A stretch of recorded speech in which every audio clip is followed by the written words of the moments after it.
Bismillah. Tout en dégustant leurs crevettes brunes, une spécialité de Morecambe Bay selon Russ, servie avec des toasts chauds beurrés, Rico l'avait taquiné sur sa prétendue carrière d'agent secret, ce qui les avait amenés à parler romans d'espionnage, puis la conversation s'était élargie à d'autres genres littéraires avant d'aborder le cinéma et la musique. Il se délectait de chaque seconde passée en sa compagnie. Ce n'était pas seulement son physique qui l'attirait, il adorait tout en elle. Son intelligence et la vivacité de son esprit le défiaient. Sa beauté le troublait, sa compassion le touchait, ses compétences professionnelles l'impressionnaient, sans parler de son humour et de son rire qui lui réchauffaient le cœur. Avec elle, il pouvait parler de tout. Il avait découvert qu'il partageait les mêmes goûts pour les petites choses du quotidien, mais aussi des valeurs similaires dans des domaines plus larges et plus profonds. Tandis qu'on notait leur assiette pour poser devant leur plat principal, il ne pouvait s'empêcher de la regarder. Cernée d'une ligne sombre, ses iris d'un vert cendré le captivaient. Il voulait savoir pourquoi son commentaire à propos de leur couleur avait suscité en elle une si étonnante réaction, comme si elle avait été critiquée, prise en faute, dévalorisée. D'une certaine manière, une réelle souffrance était apparue dans ses yeux, ce qui, associé à d'autres petits signes glanés au cours de la journée, tendait à montrer la faible confiance qu'elle avait en elle en tant que femme. Il soupçonnait qu'elle se dissimulait derrière son travail parce que quelqu'un avait sapé son estime d'elle-même. C'était un médecin hors pair et il devinait qu'elle était sûre d'elle dans ce rôle. Mais son assurance était fragile. Il voulait savoir qui l'avait déstabilisée ainsi et quand.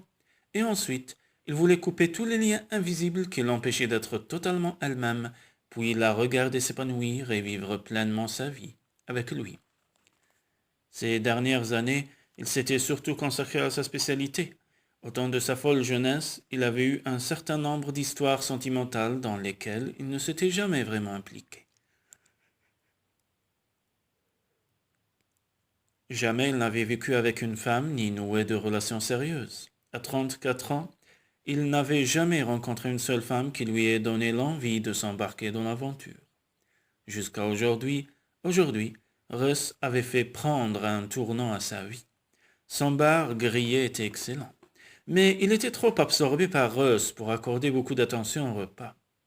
À quoi occupez-vous votre temps libre? S'enquit-il avide de connaître les moindres petits détails la concernant. J'en ai pas beaucoup. Comme elle cueillait du bout de la langue une goutte de sauce sur sa lèvre inférieure, une onde de désir le traversa, suivie de l'inévitable réponse de son corps. Il dut rassembler toute sa volonté pour se concentrer sur ce qu'elle disait. Je fais un peu de bénévolat dans un centre de jour qui accueille des sans-abri et d'autres personnes, des immigrés par exemple, qui n'ont pas accès aux soins médicaux, et quand je le peux, j'aide aussi aux refuges animaliers. Et en matière de divertissement, je vais au cinéma ou au restaurant avec des amis, et on passe souvent des soirées entre filles. On boit un peu de vin, on parle toutes en même temps et on mange trop de chocolat, ajouta-t-elle avec un adorable petit rire. J'aime aussi nager et faire de longues marches dans la campagne. Par-dessus tout, je prends beaucoup de plaisir à apprendre de nouvelles choses. Avez-vous un animal domestique? Non, bien que j'en ai toujours rêvé. Elle but une gorgée de vin puis reposa son verre. Je n'ai jamais eu le droit d'en avoir étant enfant. Une ombre passa dans son regard. Et Rico s'interrogea sur son enfance. Avait-elle été malheureuse? Mais avant qu'il trouve un moyen de la questionner, sans qu'elle se renferme dans sa coquille, elle secoua imperceptiblement la tête. Le bon moment était passé. Dans la mesure où je travaille beaucoup, ce n'est pas à l'ordre du jour, mais j'espère que ça changera un jour. En attendant, je garde les animaux de mes amis en leur absence et je profite de ceux qui sont en refuge. Parfois je me demande si je n'aurais pas dû être vétérinaire. C'était de l'humour, mais tempéré d'une petite pointe d'autre chose. Quelque chose de triste, lui sembla-t-il. Il lui restait tant de choses à apprendre sur elle et sur sa vie. Il n'avait pas encore abordé la question du travail. Il l'avait invité à ce séminaire parce que l'idée de lui offrir un job lui trottait dans la tête. Maintenant qu'il la connaissait en personne, il voulait tellement plus que ça. Le temps filait trop vite. Sa rancœur contre les contraintes liées aux conférences s'accentuait en même temps que son désir de la serrer dans ses bras. S'il ne posait pas bientôt les mains sur elle, il allait devenir fou.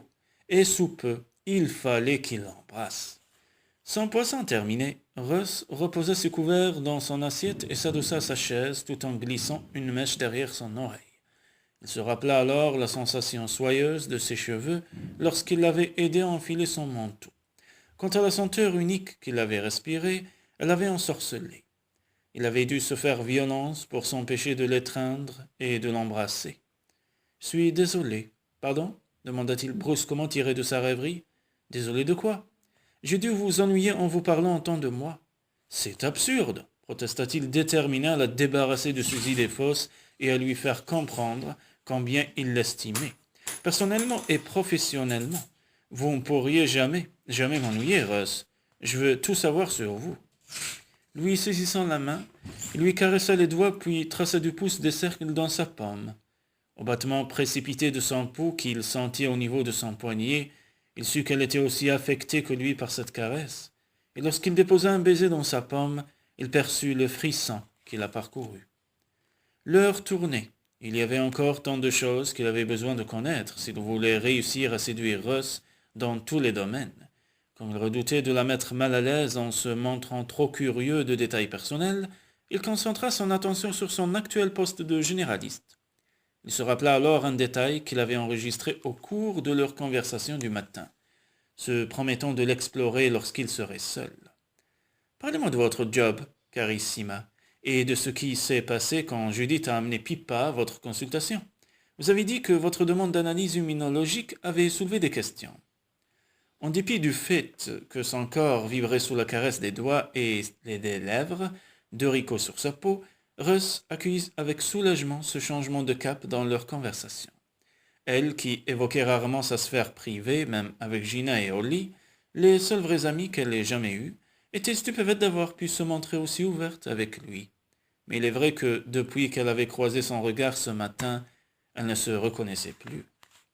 S'efforçant d'ignorer la délicieuse sensation de ses doigts caressant de nouveau les siens, elle se focalisa sur ce qu'il lui avait demandé et récapitula brièvement les informations qu'elle lui avait données dans ses mails. En fait, tout de suite après avoir appris la longue histoire médicale de la fillette et l'avoir soumise à un examen approfondi, elle avait eu une intuition. L'aide et les conseils de Rico l'avaient alors amené à un possible diagnostic de DICV, une maladie du système immunitaire qui se traduisait par des taux d'anticorps trop faibles et un accroissement des risques d'infection que le corps n'était pas en mesure de combattre. Ce matin, j'ai oublié de vous dire que j'avais mis Judith et Pippa en contact avec la Primary Immunodeficiency Association. Elles y ont trouvé beaucoup de soutien. J'en suis heureux, mais je suis sûr que le soutien dont elles sont le plus reconnaissantes est le vôtre. Elles doivent se féliciter de vous avoir trouvé. Embarrassée par ces compliments, elle baissa la tête, se dérobant à son regard par un voile de cheveux, mais Rico lui repoussa les cheveux derrière l'oreille. « Pourquoi est-ce si difficile pour vous d'admettre votre propre valeur, Carissima? Est-il si inhabituel que quelqu'un fasse votre éloge et vous montre son admiration pour vos compétences, votre compréhension et votre cœur généreux? » Rico. Par chance, l'arrivée du serveur venu ôter leur assiette vide et prendre leur commande pour le dessert lui permit de rassembler un peu ses esprits. « Parlez-moi, Russ. J'aime être utile à mes patients, et ils me sont reconnaissants de ce que je fais pour eux. Ça ne m'étonne pas, vous êtes un fantastique médecin, et qu'en est-il de vos collègues? N'ont-ils pas été contents que vous diagnostiquiez la maladie de Pippa et fiers de ce que vous avez accompli? Le patron du cabinet m'a soutenu. Comme il se devait de le faire, tous auraient dû vous soutenir, pourquoi ne l'ont-ils pas fait? C'était délicat. Comment ça? Russ hésita, mais déjà ébranlé par la foi que Rico avait en elle et l'effet que la caresse de ses doigts produisait sur ses sens, ses défenses l'abandonnèrent. Les Warren se sont inscrits à notre cabinet en Noël dernier, et dans les mois qui ont suivi, ils ont consulté mon jeune collègue, Graham Campbell. Chaque fois que Pippa a présenté des affections pulmonaires ou des problèmes respiratoires, Graham a agi exactement comme les autres praticiens qu'ils avaient vus auparavant. C'est alors que quelqu'un a conseillé à Judith de s'adresser à moi. Graham n'a pas apprécié, surtout lorsque mon diagnostic a paru être le bon. Vous voulez dire qu'il vous en veut d'avoir accompli votre job correctement, d'avoir pris le temps et fait l'effort de creuser un peu, à l'inverse de lui? demanda Rico sur un ton de colère. Quelque chose comme ça. Il a considéré que je l'avais humilié et que j'avais mis en doute ses compétences. Il n'a nul autre à blâmer que lui, Carissima. Il n'a pas pris la peine d'écouter Judith ni de tenir compte de l'histoire médicale de Pippa. Je sais, mais ça rend la situation embarrassante, d'autant qu'il y avait déjà des tensions entre lui et moi. Nous avons pris un mauvais départ dès le jour de mon arrivée, il y a 2 ans. Il vous a mal accueilli? Mon entrée en fonction a coïncidé avec l'une de ces réunions périodiques pendant lesquelles les médecins et tout le personnel paramédical discutent des malades, signalent d'éventuels problèmes ou demandent conseil, expliqua Russ. Puis elle garda du silence tandis que le serveur déposait leur dessert de vente. Poursuivez, l'encouragea Rico. Pendant cette réunion, il a été question d'un patient dont les symptômes intriguaient tout le monde. J'ai parcouru le dossier, écouté ce que disaient médecins et infirmières, et ça m'a rappelé un cas que j'avais vu durant mon stage. Rico sourit, une expression admirative au fond des yeux. Et vous avez proposé un diagnostic? Oui. Je reconnais bien là, ma Russ, dit-il avant de déposer un nouveau baiser dans sa paume. Mais je vous ai interrompu, je suis désolé. Poursuivez, je vous en prie. Ça, Russ, c'était la 2e fois de la journée qu'il l'appelait ainsi, à la fois déconcerté, ému et effrayé par sa fierté possessive et troublé par ses caresses, elle eut quelque peine à reprendre le contrôle d'elle-même. Russ, inspirant à fond, elle s'efforça de se rappeler où elle en était de ses confidences. J'ai suggéré une pemphigoïde bulleuse, et il s'est trouvé que j'avais raison, évidemment. David Robson, notre patron, a dit qu'il n'avait jamais rencontré cette affection de toute sa carrière et qu'il était impressionné et heureux que j'en ai eu connaissance. Mais les autres n'ont pas partagé son opinion. Certains, en particulier Grim Campbell, après la réunion, il a dit que je me croyais supérieur à eux et a essayé de faire croire que je voulais faire du zèle auprès de David parce que j'étais nouvelle, ce qui était faux. Rico entremêla ses doigts aussi. Je sais, Carissima, vous ne pensiez qu'aux patients. Oui, à partir de là, les choses avaient été difficiles entre Grim et elle, et depuis qu'elle avait repoussé ses avances, c'était encore pire. Il lui menait la vie dure, allant même jusqu'à tourner contre elle les amis qu'il avait dans l'équipe soignante.